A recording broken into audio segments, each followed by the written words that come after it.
Mutta tuo juttu oli näin, että se oli tommonen pyörähkö kivi. Ja sitten kun se otti siihen, niin se kivi niin kun loksahti paikaltaan. Ja mä otin sen kiven pois ja hain rautakangen ja panin sen siihen reikään sitten, niin yhtäkkiä se rautakanki oli liian lyhyt. Yleensä tällaisiin vanhoihin kaupunkeihin liittyy tällaisia pakotunnelilegendoja. Sehän olisi matkailullinen sensaatio ja voitto Vaasalle, jos tämmöinen tunneli olisi. Eihän sitä olisi mitään mieltä salata. Tämä museoviraston ihminen ei vastannut mun kysymykseensä, kierti ja kaarti ja sanoi vaan, että jos mä oon niin ollut jossain sellaisessa, niin mä oon sen mieltänyt itselleni, että se oli tunneli.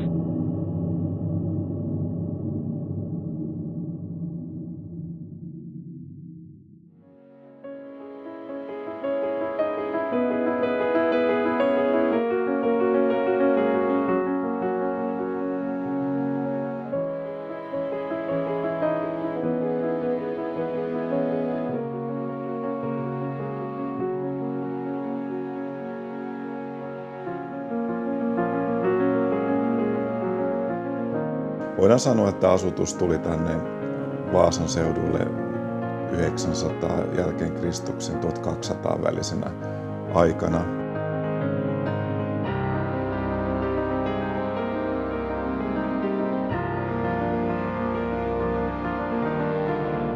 Paikalla on ollut laittomia satamia. Kruunu halusi tietysti osansa tästä kaupankäynnistä niin laittamalla tänne paikalle voudin. Ja vähitellen tämä kehitys johti siihen, että tässä Mussorin kylän alueella perustettiin kaupunki.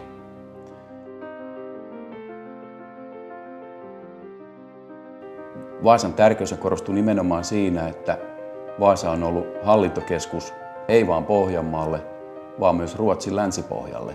Eli koko Bottenviken pohja, ei sitä eroteltu itään tai länteen, vaan se oli yksi alue, jota hallittiin Vaasasta Suomen puolelta. Varmaan 1800-luvun alussa oli varmaan tämä paras aika, kunnes sitten Vaasa paloi 1852.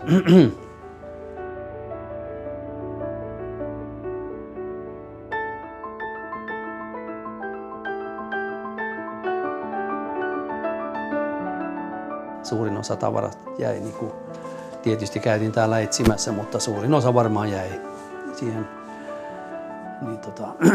tuhkaan.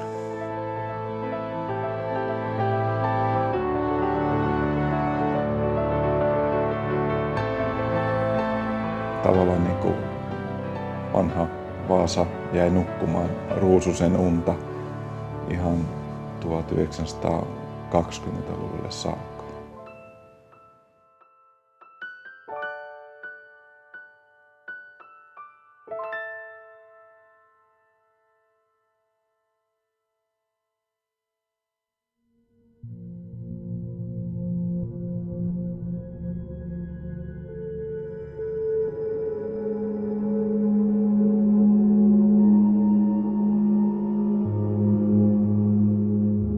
Kuuleman mukaan vanhassa Vaasassa on tunneleita.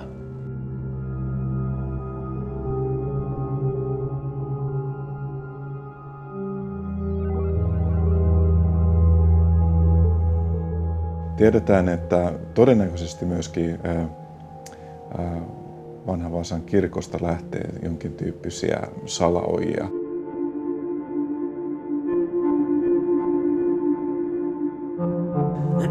Ja siellä kun tullaan tuonne pohjaan, niin siinä on muurattu, yksi seinä on muurattu kiinni, yksi aukko.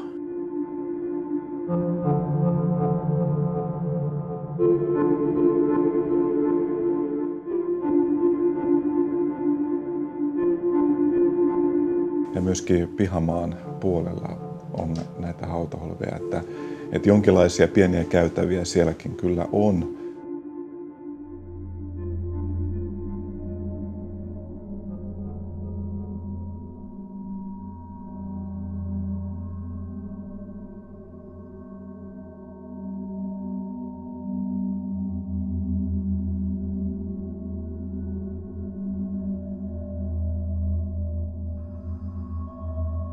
totta kai kun omasta tontista on löytynyt kellari, niin kellaritten niin kuin välillä on tietysti ollut tunneleita. Vanha Vaasan kirkko,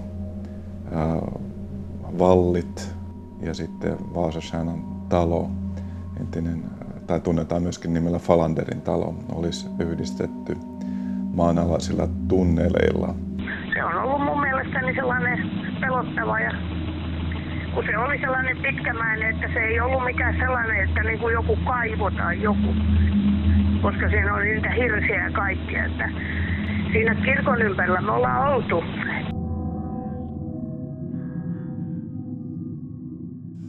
Ensimmäisiä myyttejä, mistä puhutaan, on jo tämä kenttälääkärin kertomuksia, joka Topelius on kirjoittanut, Feldskär's Berättelser. Ja siellähän mainitaan, että täällä pitäisi olla maanalaisia käytäviä. Vanhan hovioikeuden vieressä Esplanadin vanhan puistokadon suuntaisesti kulkee 2 tällaista niin sanottua tunnelia.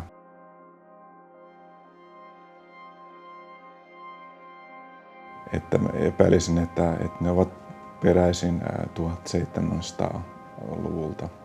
Mitään tietoa siitä, että se tunneli nyt siitä jatkuisi niin kuin viemäriverkostoa kauemmas, niin ei ole. Henkilöitä on siellä käynyt ja on otettu valokuvia.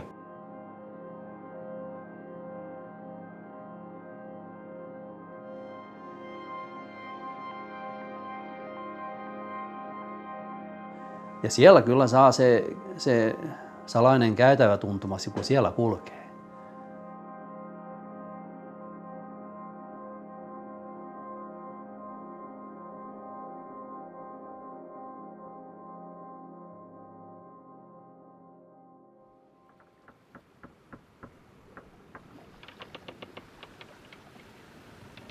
– 1800-luvulle tultaessa niin Vaasa oli huomattava kaupunki Suomessa, silloisessa Ruotsille kuuluneessa Suomessa.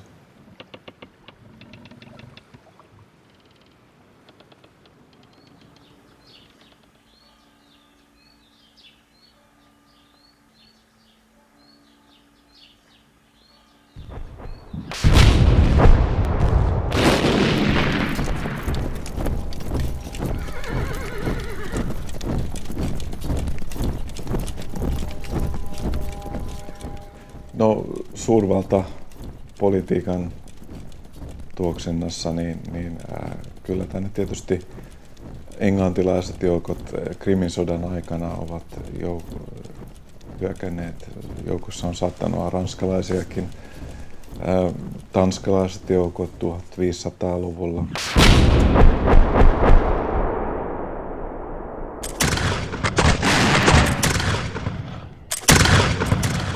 Kyllähän meillä historiassa on tietoja, että joissakin paikoissa on ollut tällaisia tunneleita, mutta en osaa vastata tähän kysymykseen, että olisiko Suomessa tällaisia pakotunneleita.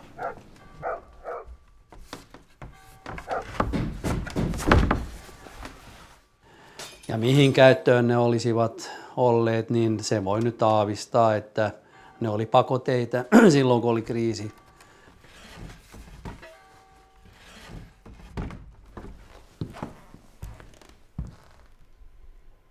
Jo, nog så de ska slippa och rädda sig på något sätt och fienderna har kommit och sådär. Eikös on niin kuin jossain historiankirjoissa kirjoitettu, että yleensä ton aikaisissa kaupungeissa oli sellaisia tunneleita, että ihmiset pääsi suojaan. Yleensä mentiin aina suojaan kirkkoon.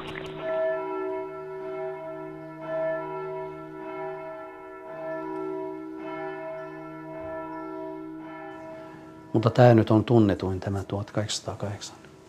Ja silloinhan siirtyi Suomi niin kuin Ruotsin hallusta niin kuin Venäjän haltuun sitten.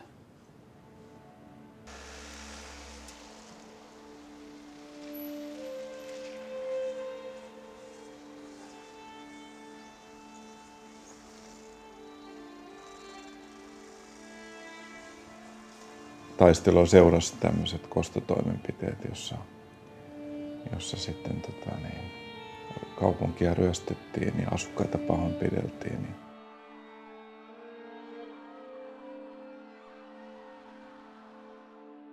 Ja Vaasastakin vietiin orjiksi paljon ihmisiä Venäjälle. Vain osa palasi koskaan takaisin. Eli se on nyt semmoinen, josta on puhuttu paljon, että justin siviilejäkin joutui kärsimään.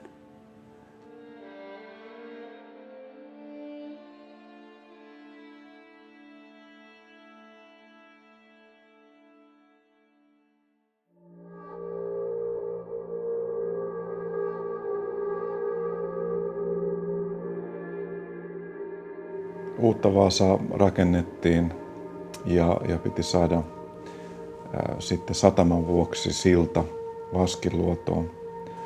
Hyvää maa-aineista otettiin käyttöön nimenomaan sitten vanha Vaasan keskustan alueelta.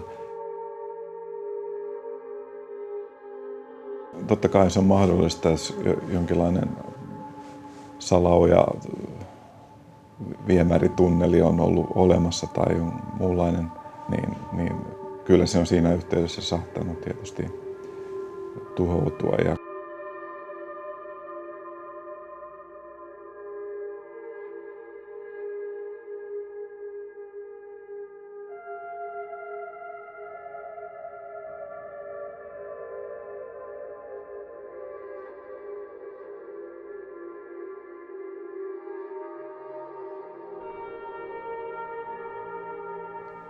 På Köpmansgatan som jag varit nere i någon källare och så nära kyrkoruinen har funnits tidigare något som man har sluppit.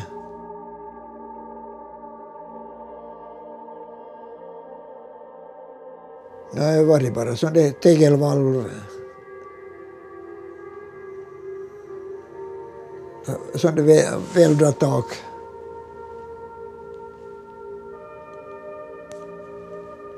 Och inte har varit några stora saker.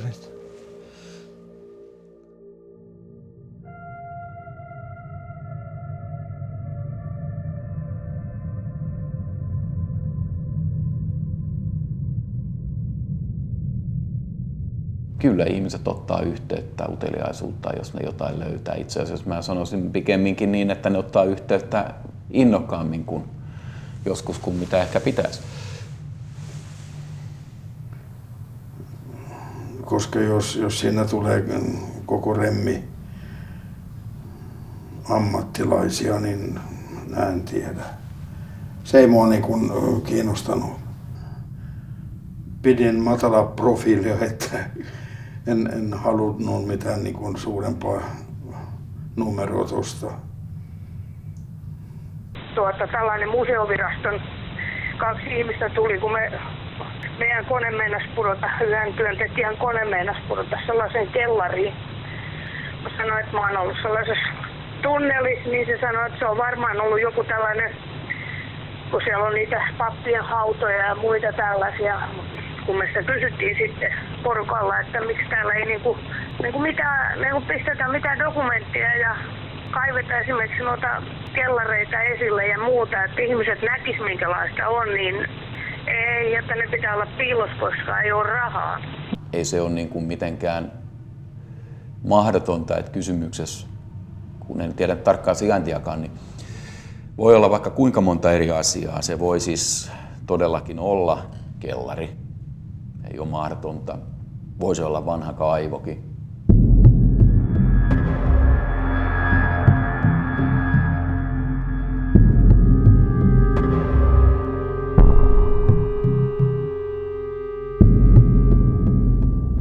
Ei ole olemassa mitään salaisia asiakirjoja, kun kaikki nämä asiakirjathan on julkisia. Tänä päivänä ne on jopa niin julkisia, että ne on netissä, joka alkaa jo vähän ampumaan ylikin. Meillä on tässä Vaasankin ulkopuolella ja Itämerenkin alueella valtava määrä hylkyjä ja nekin ovat, tietynikäiset hylyt ovat muinaismuistolain suojelemia ja niiden tarkkaa sijaintia ei paljasteta sen takia, että ei siellä sitten käytäisi tekemässä tuhoja. Se olisi täysin absurdia, että viranomaiset esimerkiksi peittelisi jotain tällaista tunnelia, koska nyt täytyy sanoa näin, että sehän olisi matkailullinen sensaatio ja voitto Vaasalle, jos tämmöinen tunneli olisi. Eihän sitä olisi mitään mieltä salata.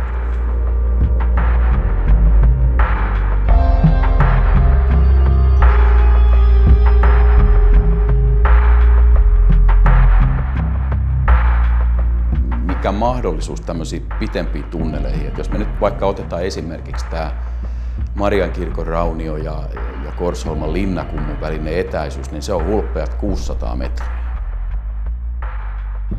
Kun katsoo vaan tätä maan kohoamista ja noin karttakuvia vuosisadan välein vaikka, niin ymmärtää sen, että se löysään maapohjaan rakentaminen on todennäköisesti ollut ihan mahdotonta. Se on ihan kestämätöntä. Niin kauan kun ei ole tutkittu, arkeologit pitäisi käydä kaivamassa ja rahaa pitäisi olla paljon ennen kuin se kuulemma tehdään.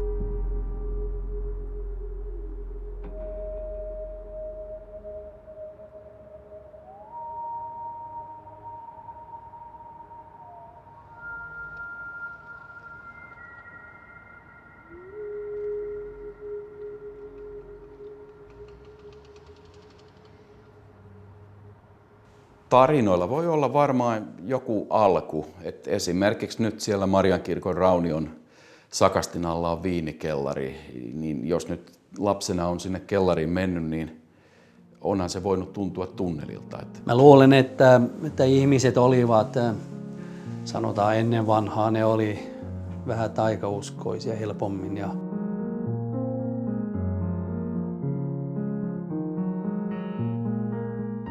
Ja kun elää tämmöisessä historiallisessa ympäristössä, niin kyllä tämä mielikuvitus lähtee varmasti lapsuudessa. Ja monta kertaa käytiin lapiolla kaivamassa ja aina löytyi joku piipun varsi tai jotakin.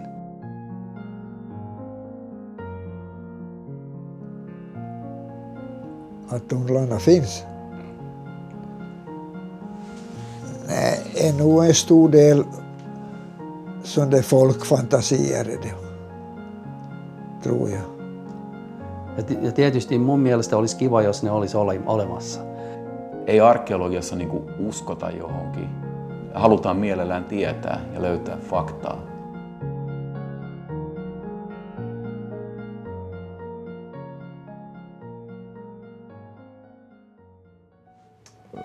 On tietysti mahdollista, että mä nyt tyrmää kaikkea, mutta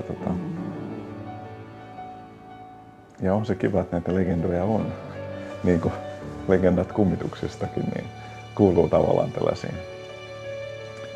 Vanha Vaasa on vähän tämmöinen, niin kuin meidän yksi entinen johtaja mainitsi, että se on tavallaan niin kuin Pohjolan Pompei, eli se jäi, niin kuin, kun se paloi, niin kaikki tavallaan jäi niin kuin sille aloille. Ja sitten tietysti suurin osa oli puutaloja, mitkä tuhoutui ja näin, mutta kaikki nämä kellarit ja ne maakerrokset niin kuin jäi sille, että sieltä on paljon tehty maalöytöjä sitten niin kuin esineistöjä ja rahoja ja miekkoja ja kaikenlaista tämmöistä.